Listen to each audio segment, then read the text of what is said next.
ចាសួស្តីបងប្អូននារីដែលនិយមប្រើ mascara ហើយនិង eyeliner ចារបស់គេហៅនេះគឺជាផលិតផលរបស់ប្រទេសជប៉ុនចាអញ្ចឹងបងប្អូននារីអ្នកដែលចង់ប្រើចានាងខ្ញុំមាន mascara ចា mascara នេះគឺពេលដែលបងប្អូនគូសហើយបងប្អូនចង់គូសកន្លែងនេះក៏បានចង់គូសរុំភ្នែកក៏បានគឺជាប្រភេទ mascara ដែលល្អមិនមែនប្រភេទជក់មូលទេគឺប្រភេទជក់ដូចក្រាស់អញ្ចឹងបងប្អូនរក្សាបានមួយថ្ងៃពេញចាអត់មានបតិបតាអីធ្លាក់ត្រូវទឹកត្រូវអី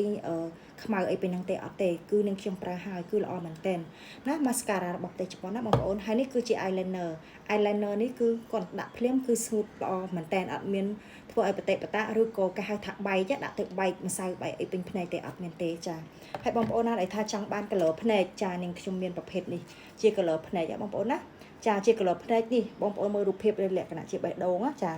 ជាបេះដូងចា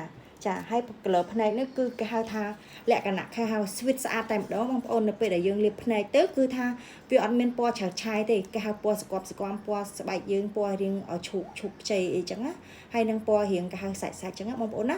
ចាតម្លៃធូរថ្លៃសមរម្យចាជាផលិតផលរបស់ប្រទេសជប៉ុនដូចគ្នាបងប្អូនណាចង់បានចូលឆាតចាអូខេអរគុណច្រើនជម្រាបលា